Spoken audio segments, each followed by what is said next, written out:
6व्या भागात आपण पाहिलेलं आहे की डायनिंग टेबलवर डिनरसाठी सगळे जमलेले आहेत आणि फक्त राधिका टेबलवर नाही आहे. तिला पाहण्यासाठी अनिल आणि अथर्व एकदम जागेवरून उठतात. तेव्हा अथर्व बोलतो, चल मी पण येतो तुझ्याबरोबर. अनिल दचकून, अरे कशाला यार, कधीतरी सेवा करण्याची संधी दे ना मला प्लीज, मी बघतो. अथर्व, एवढ्या प्रेमाने कसा काय रे बोलतोयस आज? अनिल भांबावून जातो आणि हसत स्वतःला सावरण्याचा प्रयत्न करतो. अरे अथर्व, असं काय नाही रे, तू माझा मित्र आहेस यार, बस क्या. प्रियांका, अरे अनिल उतू गेलं उतू गेलं उतू गेलं. सगळेजण इकडे तिकडे पाहू लागतात. प्रियांका कंटिन्यू, अरे दुदू नाही, अनिलचे अथर्ववरचे प्रेम म्हणते मी. किती प्रेम करतोस रे आज? सगळेजण हसू लागतात. अनिल हसत हसत पायऱ्या चढून वर जातो. इकडे राधिका बाथरूमच्या फरशीवर गुडघे मोडून त्यावर हनुवटी टेकून बसली आहे. विस्कटलेले केस, डोळ्यातून अश्रूंच्या धारा. तेव्हा रागाच्या भरात लाल चेहरा, मोठे डोळे करून अनिल अचानक बाथरूमचा दरवाजा धक्का मारून भडाक्कन खोलतो. तशी राधिका दचकून घाबरते आणि दरवाजाकडे पाहते. अनिल, बस झालं आता तुझं हे रडणं. तुझ्या अशा वागण्याने सर्वांना संशय येईल. अनिल राधिकाकडे हळूहळू येत आपल्या कमरेला लावलेला चॉपर काढतो. तशी राधिका घाबरते आणि ताडकन उठून उभी राहते.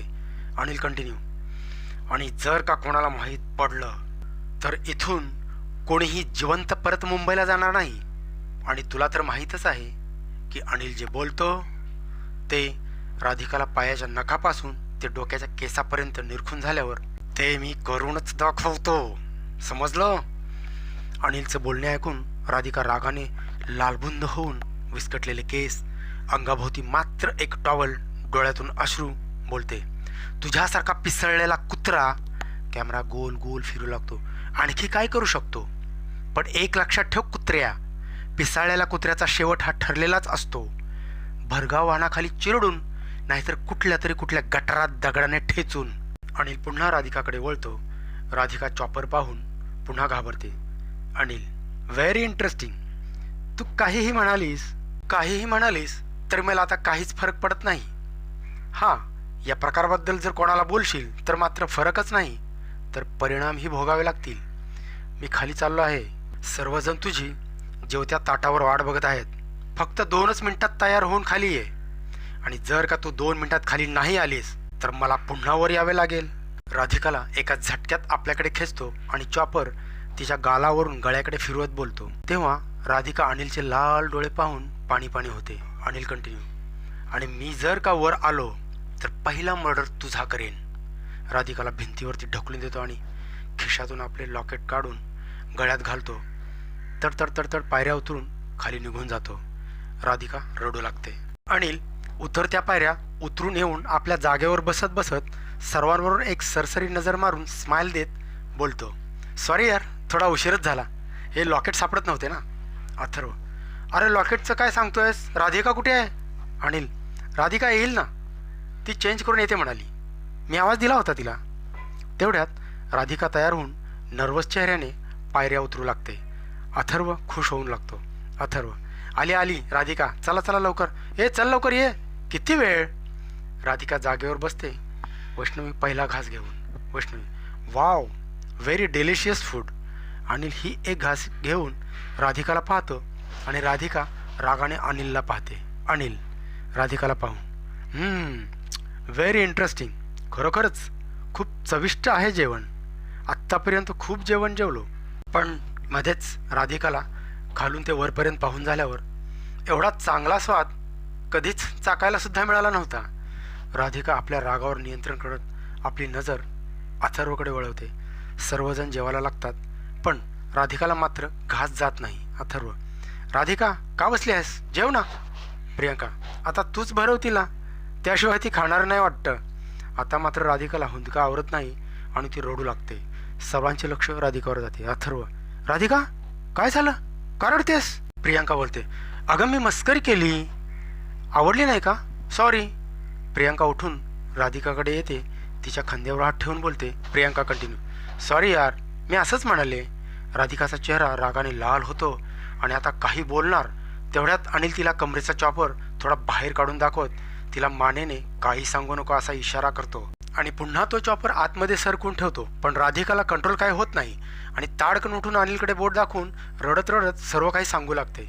राधिका, हा नालायक चोरून माझ्या बाथरूममध्ये येऊन मला आंघोळ करताना पाहत होता. माझ्या लक्षात आल्यावर मी शिव्या घातल्यावर ह्या कुत्र्याने माझ्यावर हात टाकून माझा विनयभंग करण्याचा प्रयत्न केला आणि आता किती चांगलं सॉंग करतोय. नालायक कुत्रा. राधिकाच्या तोंडून अनिलचे हे कुकृत्य ऐकून सर्वांनाच धक्का बसतो आणि अथर्व जागेवरून उठून अनिलला पाठीमागून केस आणि कॉलरला पकडून उचलून पाठीमागच्या बिन बॅगवर आपटतो. तशी ती बिन बॅग फुटून त्याच्यातल्या थर्माकोलच्या सर्व गोळ्या सगळ्यांच्या अंगावर उडतात आणि अथर्व त्याला पुन्हा उभा करून त्याच्या चेहऱ्यावर पंचवर पंच मारू लागतो. तेव्हा श्रावणी अथर्वला अडवू लागते आणि बोलते. श्रावणी, थांब अथर्व, थांब थांब थांब जरा. आपण हे सगळं करायला इथं आलोय का? आपण त्याला शिक्षा करू, पण इथे नाही, मुंबईला गेल्यावर. अथर्व अनिलकडे रागात पाहून अत्यंत संताप. ही गोष्ट या बिंडोकला समजायला पाहिजे ना. एखाद्या कमजोर आणि आपल्यापेक्षा लहान वयाच्या मुलीवर असा प्रकार करायला याला लाज कशी वाटली नाही? वैष्णवी प्रियांका राधिकाला समजवतात. प्रियांका बोलते. शांत हो राधिका, आम्ही सगळे तुझ्याबरोबर आहोत, काही काळजी करू नको. अशी कुत्री किती येतात आणि किती जातात. अनिलकडे हात करून, अनिल, लाज वाटायला पाहिजे होती तुला असं कृत्य करताना. तशी राधिका शांत होते आणि प्रिया आपल्या जागेवर जाऊन बसते. सगळे जेवू लागतात आणि अचानक लाईट जाऊन अंधार पसरतो. इकडे रतनचं काय चालू आहे तर सीन गाडी चालवणाऱ्या ड्रायव्हरपासून सुरू होतो. कारच्या मधल्या सीटवर डाव्या बाजूला रतन व उजव्या बाजूला साधना बसली आहे. रतनच्या चेहऱ्यावर संताप, कपाळावर आट्या आणि ओठांमध्ये पेटलेलं सिगारेट. एक भला मोठा कश मारून धूर हवेत फेकून बोलतो रतन ड्रायव्हरला, अरे लवकर चल ना बाबा. साधना, काय गरज होती कार्ट्यांना महाबळेश्वरला जायची? एका शब्दाने ऐकत नाहीत. साधना, असू द्या हो, काही चिंता करू नका, काहीही होणार नाही आपल्या मुलांना. तेव्हा समोरून एक भरधाव वेगात ट्रक येतो आणि ड्रायव्हरच्या डोळ्यावर तेज प्रकाश पडल्यामुळे तो भांबावून जातो. त्याचा गाडीवरचा ताबा सुटतो. गाडी व्हायबल होऊ लागते. रतन ओरडतो, अरे काय करतोयस? सांभाळ सांभाळ, काय चाललंय तुझं? आणि त्याच क्षणी पुन्हा एकदा तेज व्हाईट डोळ्यासमोर येते आणि गाडी ठोकल्याचा आवाज येतो. इकडे महाबळेश्वरला डायनिंग हॉलमध्ये एकदम अंधार पसरला आहे. अथर्व बोलतो. अथर्व, अरे कोणीतरी कॅन्डल घेऊन या रे. चाचा, ओ चाचा. झगडा रोहित बोलतो. सांभाळून रे बाबा, मी एकदा अशीच लाईट गेल्यावर माझ्या बापाच्या पाठीत लाथ घातली होती. श्रावणी, कसं काय? रोहित, अगं श्रावणी, अशीच लाईट गेली होती आणि बाबा उठून पायाशी सिगारेट पीत बसले होते. मला माझ्या वाढत्या गरमीने जाग आली तेव्हा मला सिगरेट दिसलंच नाही. वैष्णवी, मग? रोहित, मग काय, बाबांनी माकड टोपी घातली होती. ती कधी इकडे तर कधी तिकडे हालत होती. मला वाटले मोठा बोकाच बसलाय की काय पायाशी. मी हळूच चादरीतून पाय बाहेर काढला आणि पक्कन लात घातली बापाच्या पाठीत. सगळे हसू लागतात. वैष्णवी, अरे पण तुला कळालं कसं नाही की ते तुझे बाबा आहेत म्हणून? कळालं कसं नाही म्हणजे? अरे एवढा अंधारामध्ये काय कळतंय? तेवढ्यात कंभक्त लाईट आली. श्रावणी, तेव्हाच. रोहित, काय तेव्हाच? श्रावणी, पूर्ण बोल, अर्ध बोल नकोस. काय तेव्हाच? अथर्व, अरे लंगड्या, तेव्हाच तुझा पाय बापानं तोडलाय. सगळे खळखळून हसू लागतात. तर श्रावणी रामपाल चाचाला आवाज देते. ओ चाचा, ओ काका, कैसा बंदोबस्त है? एक माचिस जलाओ, कैंडल जलाओ, कुछ तो करो यार, पूरा अंधेरा छाया हुआ है. प्रियांका, थांब श्रावणी, मीच किचनमध्ये जाऊन माचिस आणते. प्रियांका उठून चाचपडत किचनच्या दिशेने जाते आणि अनिल उठून बोलतो. अनिल, हे बघा, टेबलवरून कोणीही हलू नका, उठू नका, मी चाचाला जाऊन बघून येतो. अनिल तिथून निघून जातो. राधिका घाबरत घाबरत बोलते. श्रावणी, मला भीती वाटते ग.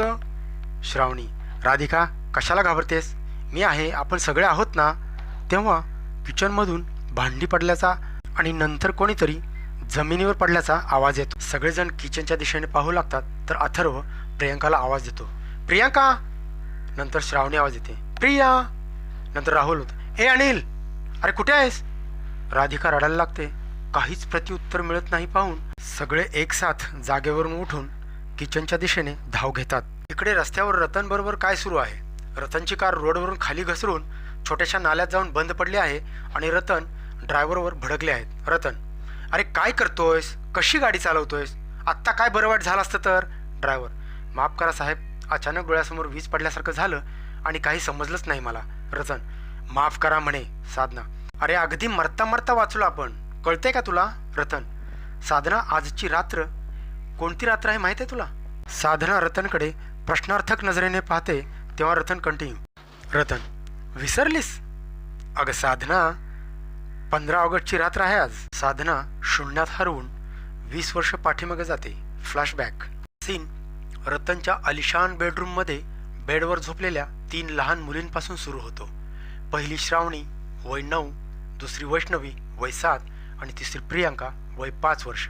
कॅमेरा या तिन्ही मुलींवरून पायाशी उभ्या असलेल्या रतन, वय वर्ष 32 आणि त्याची पत्नी साधना, वय वर्ष 28 यांच्यावर पॅन होतो. त्यांच्या चेहऱ्यावर भविष्याची चिंता दिसत आहे. रतन झोपलेल्या 3 मुलींना वळून पाहतो आणि बोलतो. रतन, साधना, या आपल्या चिमुरड्या 3 मुलींकडे बघ आणि मला सांग की काय या तिघींचे रक्षण करण्यासाठी एक भाऊ नको यांना? साधना, मग मी तेच तर सांगण्याचा प्रयत्न करते ना तुम्हाला की एवढी मोठी प्रॉपर्टी अखेर कोणाची? तुमच्या मोठ्या भावाचीच ना. कारण त्यांना 2 वारसदार आहेत आणि आपल्याला तिन्ही मुलीच, आणि त्या एक ना एक दिवस आपल्या घरी निघून जाणारच. रतन विचारात पडतो आणि इकडून तिकडे आणि तिकडून इकडे फेऱ्या मारू लागतो. रतन, मलाही सुचत नाही की काय करावे म्हणून. साधना, कठोर चेहरा आणि कठोर आवाज. तुम्हाला काही सुचत नाही, पण मला खूप काही सुचतंय. तर मित्रांनो, तुम्हाला काय वाटतंय? साधनाच्या डोक्यामध्ये काय सुरू आहे? तिला असं काय सुचलंय ज्याच्यामुळे त्यांना फायदा होईल? कमेंट करून मला नक्की सांगा. तर मित्रांनो, आजचा एपिसोड इथेच संपत आहे. पुन्हा भेटूया पुढच्या भागात. तोपर्यंत सुरक्षित राहा, मास्क लावा, सोशल डिस्टन्सिंग पाळा आणि व्हिडिओ आवडला असेल तर लाईक करा, शेअर करा आणि सबस्क्राईब करायला विसरू नका. थँक्यू.